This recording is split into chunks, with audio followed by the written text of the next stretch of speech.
Hello दोस्तों, कैसे हो आप सभी। प्रो कैरियर एकेडमी में आपका स्वागत है और मैं आपका पेडागोजी का टीचर मनीष आपके सामने फिर से हाजिर हूँ। दोस्तों, आज एक नए टॉपिक की शुरुआत करने जा रहे हैं। बड़ा ही इम्पोर्टेंट टॉपिक है KVS 2023 के एग्ज़ाम पॉइंट ऑफ व्यू से। उससे पहले आप ये एकेडमी का नंबर है 8930219043। इस नंबर को आप फीड कर लीजिए और आप व्हाट्सएप के हेल्प से हमें कांटेक्ट कर सकते हैं। टेलीग्राम लिंक आपको सेंड कर दिया जाएगा, आप टेलीग्राम चैनल को भी ज्वाइन कर सकते हैं। चलिए बिना टाइम वेस्ट करे वीडियो पर आते हैं। आज का टॉपिक क्या है हमारा, बिहेवियरिज्म, कॉग्निटिविज्म और कंस्ट्रक्टिविज्म में डिफरेंस क्या है, ये हमें पता करना है। बड़ा ही इम्पोर्टेंट टॉपिक है और इसे समझने की कोशिश करते हैं। दोस्तों, आपको इतना तो पता ही है कि पेडागोजी हमारे एग्ज़ाम में कितनी इम्पोर्टेंस रखती है और पेडागोजी की शुरुआत ही इन तीन टॉपिकों से मानी जाती है, बिहेवियरिज्म, कॉग्निटिविज्म और कंस्ट्रक्टिविज्म। बिहेवियर पर निर्भर करता है। इसमें हम जिन साइकोलॉजिस्ट का नाम सुनते हैं वो है स्किनर, थॉर्नडाइक, पावलोव। ये जो नाम हम सुनते हैं ये बिहेवियरिज्म थ्योरी के एग्जाम्पल हैं। फिर हम कॉग्निटिविज्म में नाम सुनते हैं, जीन पियाजे का नाम सुनते हैं, हम लेव वाइगोत्स्की का नाम सुनते हैं। तो ये जो नाम हम सुनते हैं कॉग्निटिविज्म थ्योरी के अंदर सुनते हैं। इनकी थ्योरी हमने बड़े अच्छे से एक्सप्लेन करके सीखी है और वो हमारे एग्जाम में पूछे भी जाते हैं।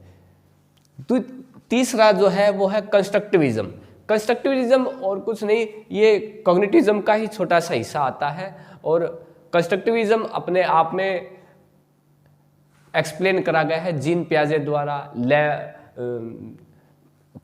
जीन पियाजे के द्वारा और जॉन डेवे के द्वारा, इनके द्वारा इसे एक्सप्लेन करा गया है। चलिए इन थ्योरीज के बारे में पढ़ते हैं कि किस मनोवैज्ञानिक ने किस तरीके से टॉपिक को समझाया है और इनमें डिफरेंस क्या है, हमें आज यही पता करना है। इन सभी के बारे में हम जानकारी तो वैसे किसी न किसी थ्योरी की हेल्प से लेते रहेंगे, लेकिन आज का हमारा जो टॉपिक है वो ये है कि इन तीनों में डिफरेंस क्या है। बारी बारी इन सब के बारे में बात करते हैं। चलिए देखते हैं। हाँ जी, जैसे बिहेवियरिज्म को हिंदी में क्या कहते हैं जी, व्यवहारवाद। ठीक है जी, व्यवहारवाद कहते हैं जी। और बिहेवियरिज्म आचरण, इसमें क्या होता है, नए व्यवहार या व्यवहार में बदलाव उत्तेजनाओं और प्रतिक्रियाओं के बीच जुड़ाव के माध्यम से प्राप्त किए जाते हैं। बिल्कुल ठीक बात है जी। इसमें क्या होता है, हम व्यवहार की मदद से उत्तेजना क्या होता है जी, स्टिमुले होता है उत्तेजना और प्रतिक्रिया होता है हमारा रिस्पॉन्स। मतलब बिहेवियरिज्म क्या कहता है कि स्टिमुलस और रेस्पॉन्स ये दो चीजें होती है और बिहेवियरिज्म एक्सप्लेन करता है कि स्टिमुलस से रिस्पॉन्स होता है और बीच में कुछ ब्लैक बॉक्स होता है जिसकी हेल्प से ये स्टिमुलस से रिस्पॉन्स होता है। लेकिन वो इस ब्लैक बॉक्स को कभी भी एक्सप्लेन नहीं कर पाए, ना उन्होंने किया। तो बिहेवियरिज्म किससे संबंधित है, उत्तेजना और प्रतिक्रिया से संबंधित है व्यवहारवाद। उसके बाद आता है जी संज्ञानात्मक यानी कॉग्निटिविज्म।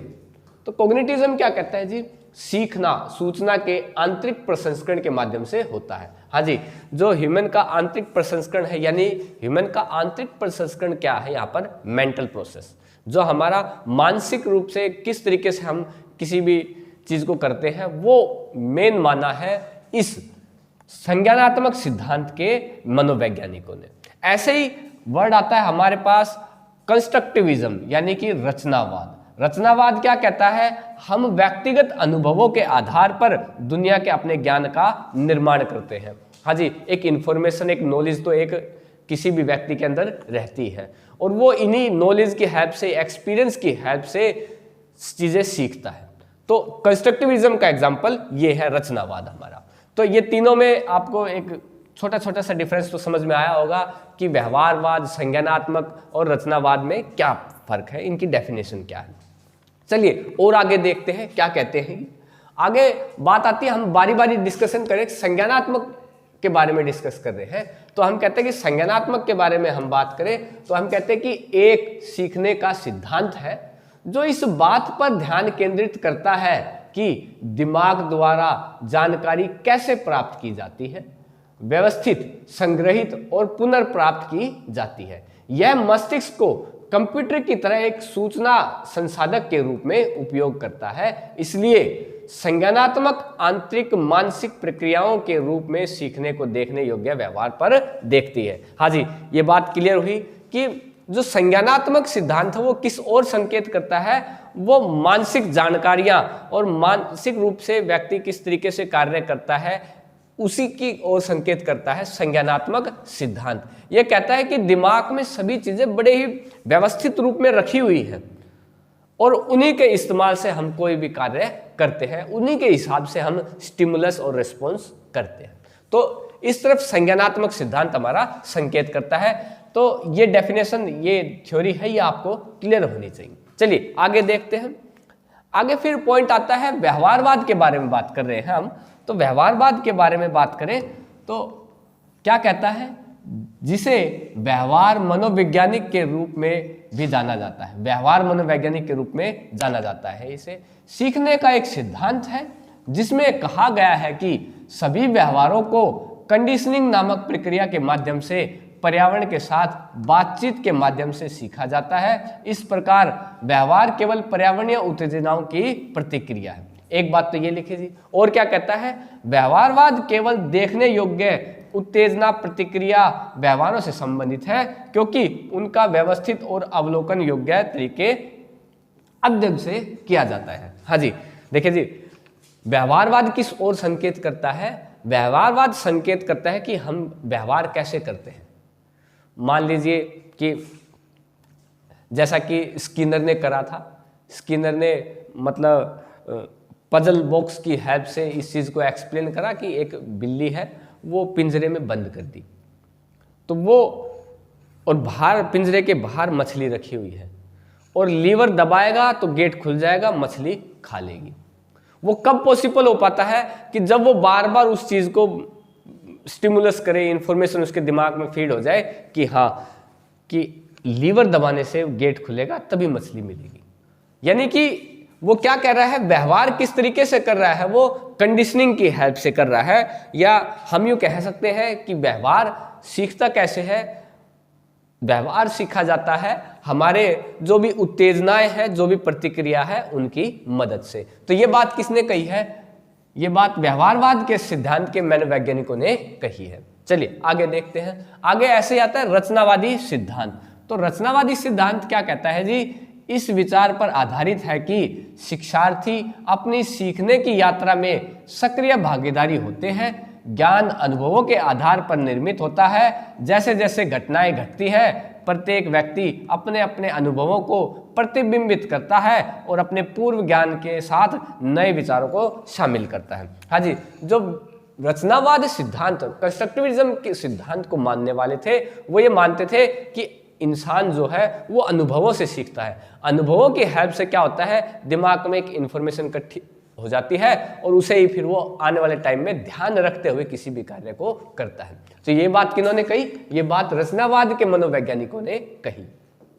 चलिए आगे देखते हैं।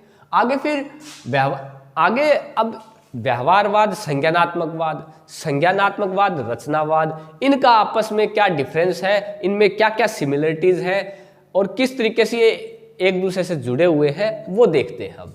चलिए नेक्स्ट जो सेंटेंस है उसे पढ़ते हैं। व्यवहारवाद संज्ञानात्मकवाद से भिन्न है। हाँ जी, जो बिहेवियरिज्म है वो कॉग्निटिविज्म से बिल्कुल अलग है क्योंकि प्रत्येक सिद्धांत में छात्रों की भूमिका होती है। व्यवहारवाद शारीरिक रूप से प्रदर्शन करने वाली गतिविधियों द्वारा सामग्री में संलग्न छात्रों पर केंद्रित है। संज्ञानात्मक छात्रों को स्पष्ट और समझने योग्य तरीके से प्रस्तुत करके जानकारी प्राप्त करने के लिए सक्षम होने पर आदि केंद्रित है। हाँ जी, तो क्या समझे हम कि जो व्यवहारवाद है वो किस ओर संकेत करता है? वो संकेत करता है कि शारीरिक रूप से प्रदर्शन करने की गतिविधियां क्या है एक छात्र में अगर हम देखें तो वो व्यवहारवाद को संकेत करता है। जबकि जो संज्ञानात्मकवाद है वो किस ओर संकेत करता है? वो संकेत करता है कि हम जानकारियों को इकट्ठा करके किस तरीके से प्रस्तुत करते हैं, उस ओर अधिक संकेतित करता है। तो ये एक बड़ा ही बड़ा डिफरेंस है व्यवहारवाद में और संज्ञानात्मकवाद में। तो ये पॉइंट आप याद रखना। चलिए आगे देखते हैं, आगे क्या कहता है जी। अब आगे बात आती है कि किस तरीके से हम कहते हैं कि जो कंस्ट्रक्टिविज्म है और जो कॉग्निटिविज्म है ये आपस में किस तरीके से एक दूसरे से अलग है, इस चीज को भी समझने की जरूरत है। चलिए देखते हैं जी, क्योंकि आप देखिए कि जो कॉग्निटिविज्म थ्योरी किन्होंने दी, संज्ञानात्मक सिद्धांत जीन पियाजे ने, और कंस्ट्रक्टिविज्म थ्योरी भी जीन पियाजे की ही देन है। तो अब बात करते हैं इनके बारे में, कैसे इन दोनों में डिफरेंस है। तो पॉइंट आता है हमारे पास, जिस तरह से उन्हें लागू किया जाता है उसके कारण रचनावाद संज्ञानात्मकवाद से अलग है। जिस तरीके से उन्हें लागू करा जाता है उस पर निर्भर करता है। ये रचनावाद क्रिया के माध्यम से एक अवधारणा को सीखने पर अधिक ध्यान केंद्रित करता है, जबकि संज्ञानात्मकवाद अवधारणाओं की प्रस्तुति पर अधिक ध्यान केंद्रित करता है। हाँ जी, क्या है कि कोई कंसेप्ट है तो कंसेप्ट एक तो एक्सपीरियंस से सीखा जा रहा है, कंस्ट्रक्टिविज्म इस ओर संकेत कर रहा है, जबकि जो आपका कॉग्निटिविज्म है वो किस ओर संकेत कर रहा है कि हम जो कंसेप्ट है उसको इंप्लाई कैसे कर रहे हैं, प्रस्तुत कैसे कर रहे हैं, इस पर निर्भर करता है। ठीक है जी, तो ये डिफरेंस किसमें दिखा रहा है, रचनावाद में और संज्ञानात्मकवाद में। चलिए आगे देखते हैं, आगे क्या कहता है जी। आगे पॉइंट आता है कि रचनावाद यानी कंस्ट्रक्टिविज्म संज्ञानात्मक से किस तरीके से सिमिलर है, इस पॉइंट को भी देख लेते हैं। क्या कहता है, रचनावाद संज्ञानात्मकवाद के समान है क्योंकि वे दोनों अर्थों पर ध्यान केंद्रित करते हैं। रचनावाद इसके लिए अर्थ विकसित करने के लिए ज्ञान के साथ बातचीत करने पर आधारित है। संज्ञानात्मकवाद एक सिद्धांत है जो सूचना को स्पष्ट तरीके से प्रस्तुत करने पर ध्यान केंद्रित करता है ताकि छात्रों को इसका बेहतर अर्थ मिल सके। बिल्कुल ठीक बात है जी, हमें सूचनाओं के अर्थ को केंद्र में रखते हुए कार्य करना चाहिए, तब हम एक सही इंफॉर्मेशन या सही जानकारी मिल पाएगी, सही ज्ञान मिल पाएगा। चलिए, तो ये सिमिलरिटी थी, इन बातों को भी आप ध्यान में रखना। हाँ जी, अब क्या कहता है कि संज्ञानात्मकवाद और व्यवहारवाद किस तरीके से अलग है, इस बात को भी हम समझ लेते हैं। क्या कहते हैं जी, संज्ञानात्मक और व्यवहारवाद उनके अपेक्षित परिणामों के कारण भिन्न है। संज्ञानात्मक के लिए एक अवधारणा को सीखने सीधे तौर पर प्रभावित नहीं करता कि व्यक्ति बाद में कैसे व्यवहार करता है, जबकि व्यवहारवाद के लिए यह माना जाता है कि अवधारणाओं की शिक्षा सीधे व्यक्ति के बाद के व्यवहारों से संबंधित होती है।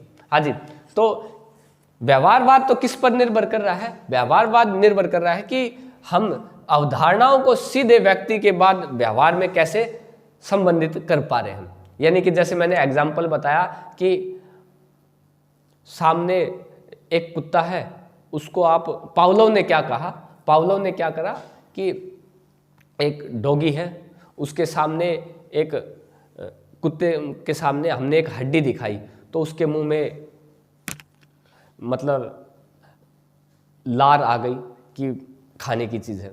आप दूसरा देखिए, अब हमने उसे उस हड्डी की जगह हमने उसे एक लकड़ी का टुकड़ा दिखाया तो उसने कोई, या घंटी बजाई तो उसने कोई रिस्पॉन्स नहीं करा। और हमने उस हड्डी के टुकड़े को दिखाते हुए घंटी बजाई तो क्या हुआ कि पावलोव कहते हैं कि अब उसके अंदर वो व्यवहारवाद आ गया, उसको ये हड्डी दिख रही है और अगर आप हड्डी को हटा भी दें और खाली घंटी बजाएंगे तो भी उसके मुंह से लार आ जाएगी। यानी कि वो व्यवहार पर निर्भर कर रहा है, वो उसके दिमाग में एक कंसेप्ट बन चुका है, तो उस अवधारणा की ओर अंकित करता है व्यवहारवाद। जबकि जीन पियाजे क्या कह रहे होते हैं, जीन पियाजे कह रहे होते हैं कि बीच में एक मानसिक प्रोसेस तो पक्का होता है जिसकी हेल्प से एक व्यक्ति व्यवहार को अंजाम देता है। चलिए आगे देखते हैं। हाँ जी, व्यवहारवाद और रचनावाद इस मायने में समान है कि अब देखिए जी, बिहेवियरिज्म और कंस्ट्रक्टिविज्म किस तरीके से समान है, सिमिलर है, उस बात को और देखते हैं कि व्यवहारवाद और रचनावाद इस मायने में समान है कि दोनों में क्रियाएं शामिल हैं। व्यवहारवाद भविष्यवाणी के परिणाम के आधार पर अपने कार्यों को संशोधित करने वाले छात्रों पर आधारित है और रचनावाद छात्रों के कार्यों को करने पर आधारित है। ताकि परिणाम यह हो कि वे अधिक प्रभावी ढंग से सीख सके। तो ये सिमिलरिटी किसमें बताई? बिहेवियरिज्म और कंस्ट्रक्टिविज्म में ये सिमिलरिटी बताई है। चलिए आगे देखते हैं, आगे क्या पॉइंट है हमारा। तो दोस्तों आज हमने इन 3 विचारधाराओं को समझने की कोशिश की। इन्हीं विचारधाराओं को हम आगे थ्योरी के रूप में एक्सप्लेन भी करते हैं। जब हम संज्ञानात्मकवाद की बात करें जी, संज्ञानात्मक शब्द का प्रयोग कर रहे हैं, तो यहां हम नाम लेते हैं जी जीन पियाजे का, जीन पियाजे का, ठीक है जी। संज्ञानात्मक में हम नाम लेते हैं जी लेव वाइगोत्स्की। ये नाम हम यहीं पर सुनते हैं जी, संज्ञानात्मक में हम ये नाम सुनते हैं। चलिए ऐसे ही हम बात करते हैं जी व्यवहारवाद में। व्यवहारवाद में हम बात करते हैं, तो व्यवहारवाद में हम बात करते हैं स्किनर का नाम सुनते हैं हम नाम थॉर्नडाइक का नाम सुनते हैं जी। ये व्यवहारवाद से संबंधित है, ठीक है जी, ये व्यवहारवाद से संबंधित मनोवैज्ञानिक है। इसी तरीके से हमने जो रचनावाद में जो नाम सुने हैं जी, रचनावाद में, तो रचनावाद में आपका नाम आता है जी जॉन डीवे का। जॉन डीवे जो मनोवैज्ञानिक है, इनका नाम रचनावाद के लिए फेमस है। हाँ जी, तो ये बातें आप याद रखना, एग्जाम में आपके बड़ा ही इंपॉर्टेंट टॉपिक है ये। इससे रिलेटेड आपसे कुछ भी पूछा जाए तो आपके कंसेप्ट बिल्कुल क्लियर होने चाहिए।